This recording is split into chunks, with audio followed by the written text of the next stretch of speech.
চলুন জেনে নেই আজকের বাংলাদেশ প্রতিদিন পত্রিকার প্রধান প্রধান সংবাদগুলি।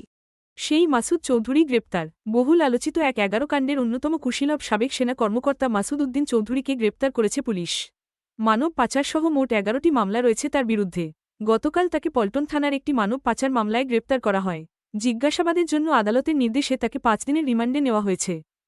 ১/১১ সব কুশীলবকে গ্রেপ্তার করা হোক। সেনা সমর্থিত ১/১১ অন্যতম কুশীলব হিসেবে পরিচিত অবসরপ্রাপ্ত লেফটেন্যান্ট জেনারেল মাসুদ উদ্দিন চৌধুরীকে গ্রেপ্তার করা হয়েছে। আইনশৃঙ্খলা রক্ষাকারী বাহিনী গত সোমবার গভীর রাতে রাজধানীর বারিধারা ডিওএইচএস এলাকা থেকে তাকে আটক করে। হত্যা মামলাসহ একাধিক অভিযোগে তার বিরুদ্ধে গ্রেপ্তারি পরোয়ানা ছিল।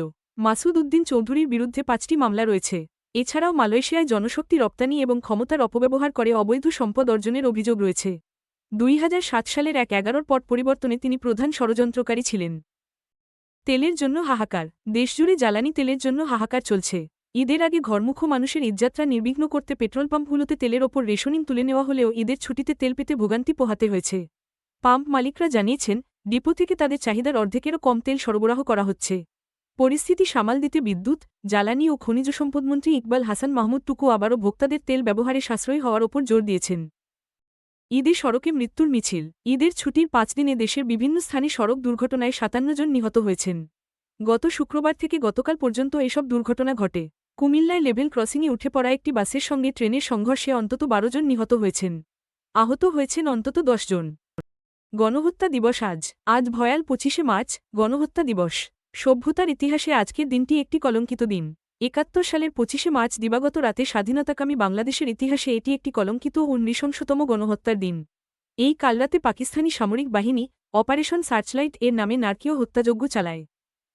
প্রধানমন্ত্রীকে ঈদের শুভেচ্ছা মোদির। পবিত্র ঈদ উল ফিতর উপলক্ষে প্রধানমন্ত্রী শেখ হাসিনাকে শুভেচ্ছা জানিয়েছেন ভারতের প্রধানমন্ত্রী নরেন্দ্র মোদি। তিনি বাংলাদেশ ও তার জনগণকে শুভেচ্ছা জানিয়ে একটি চিঠি পাঠিয়েছেন। চিঠিতে মোদি ভারত সরকার ও জনগণের পক্ষ থেকে প্রধানমন্ত্রী এবং বাংলাদেশের ভ্রাতৃপ্রতিমদের প্রতি শুভেচ্ছা জানিয়েছেন। বাড়ি যাওয়ার স্বপ্ন হাসপাতালের বিছানায়। সাভারের আশুলিয়া থেকে টাঙ্গাইলে বাড়ি যাওয়ার পথে সড়ক দুর্ঘটনায় আহত হয়েছেন সাইফুল ইসলাম নামের এক ব্যক্তি। মির্জাপুরে কাভার্ড ভ্যানের সঙ্গে মোটরসাইকেলের মুখোমুখি সংঘর্ষে তিনি গুরুতর আহত হন। তার বাড়ি ফেরা এবং পরিবারের সঙ্গে ঈদ করার স্বপ্ন আপাতত ভেস্তে গেছে। পরীক্ষা নিরীক্ষায় ১৩৩ অধ্যাদেশ। অন্তর্বর্তী সরকারের আমলে জারি করা ১৩৩টি অধ্যাদেশ পরীক্ষা নিরীক্ষার কাজ শুরু করেছে সংসদীয় বিশেষ কমিটি। জরুরি প্রয়োজনে জারি করা এসব অধ্যাদেশ যাচাই করে আগামী ১ সপ্তাহের মধ্যে সংসদের কাছে প্রতিবেদন জমা দেওয়া হতে পারে। গতকাল সংসদ সচিবালয় কমিটির প্রথম বৈঠকে ৪০টি অধ্যাদেশ নিয়ে আলোচনা হয়েছে। আজ দুপুরে ফের বসবে কমিটি। যুক্তরাষ্ট্র ইরান যুদ্ধে নতুন মোড়।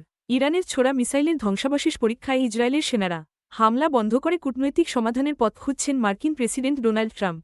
তেহরান ও ওয়াশিংটনের মধ্যে ফলপ্রসূ আলোচনা হয়েছে বলে জানান তিনি। ঈদ উল ফিতর উদযাপিত। বিপুল আনন্দ ও উৎসবমুখর পরিবেশে দেশব্যাপী উদযাপিত হয়েছে পবিত্র ঈদ উল ফিতর। দীর্ঘ ৩০ দিন সিয়াম সাধনার পর শনিবার দেশবাসী অন্যতম প্রধান এই ধর্মীয় উৎসব পালন করে। রাজধানী ঢাকার জাতীয় ঈদগাহে ঈদের প্রধান জামাত অনুষ্ঠিত হয়। ভয়ের সংস্কৃতি ফেরাতে চাইলে রুখে দাঁড়াবো ঐক্যবদ্ধভাবে। জামায়াতে ইসলামীর আমির শফিকুর রহমান বলেছেন, ভয়ের সংস্কৃতি বাংলাদেশে আবার ফিরে আসুক, এটা কেউ চায় না। সবাইকে সঙ্গে নিয়ে বাংলাদেশ বিনির্মাণের প্রত্যয় ব্যক্ত করেছেন তিনি। কেউ যদি সেই সংস্কৃতি ফিরিয়ে আনতে চায়, তাহলে ঐক্যবদ্ধভাবে রুখে দাঁড়ানোর কথাও জানান তিনি। ভুল তথ্য ছড়াচ্ছে ইসরায়েল আমেরিকা। তেহরান। ইসরায়েলের রাজধানী তেল আবিব সহ কয়েকটি শহর লক্ষ্য করে ইরান ক্ষেপণাস্ত্র নিক্ষেপ করেছে বলে জানিয়েছে দেশটির সশস্ত্র বাহিনী। তেহরানের তরফে একাধিক ধাপে ক্ষেপণাস্ত্র নিক্ষেপ ঘিরে বিভিন্ন শহরে এয়ার রেইড সাইরেন বাজে। এসব হামলায় কয়েকজন আহত হওয়ার খবর পাওয়া গেলেও নিহতের কোনো তথ্য পাওয়া যায়নি। ইরানের সংসদ স্পিকার মোহাম্মদ বাকের গালিবফ বলেছেন, যুক্তরাষ্ট্রের সঙ্গে কোনো আলোচনা হয়নি। আর্থিক ও তেলবাজারকে প্রভাবিত করতে এবং যুক্তরাষ্ট্র ও ইসরায়েল যে চোরাবালিতে আটকা পড়েছে, তা থেকে বাঁচতে ভুয়া খবর ছড়ানো হচ্ছে।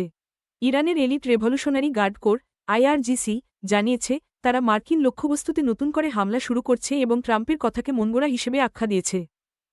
যুক্তরাষ্ট্রে তেল শোধনাগারে ভয়াবহ বিস্ফোরণ। যুক্তরাষ্ট্রের টেক্সাস অঙ্গরাজ্যের পোর্ট আর্থার শহরে একটি তেল শোধনাগারে বড় ধরনের বিস্ফোরণ হয়েছে। বিস্ফোরণের মাত্রা এতটাই বেশি ছিল যে শোধনাগারটির আশপাশের এলাকার বাসিন্দাদের নিরাপদ আশ্রয়ে সরে যেতে বলা হয়েছে। স্থানীয় সময় গত সোমবার এই বিস্ফোরণের ঘটনাটি ঘটেছে। আমি আর আয়াতুল্লাহ মিলে হরমুজ নিয়ন্ত্রণ করব, ট্রাম্প। কৌশলগতভাবে গুরুত্বপূর্ণ হরমুজ প্রণালী খুব শীঘ্রই আবার খুলে দেওয়া হতে পারে বলে জানিয়েছেন মার্কিন প্রেসিডেন্ট ডোনাল্ড ট্রাম্প। একই সঙ্গে তিনি এই গুরুত্বপূর্ণ সমুদ্রপথে যুক্তরাষ্ট্র ও ইরানের যৌথ নিয়ন্ত্রণের ইচ্ছার কথা জানিয়েছেন। মার্কিন সংবাদমাধ্যম দেওয়া সাক্ষাৎকারে ট্রাম্প বলেছেন, ইরানের সঙ্গে চলমান আলোচনা দ্রুত অগ্রসর হলে প্রণালীটি খুব শীঘ্রই খুলে যাবে। বিশ্বের মোট অপরিশোধিত তেল ও গ্যাসের এক পঞ্চমাংশ হরমুজ প্রণালী দিয়ে পরিবহন করা হয়।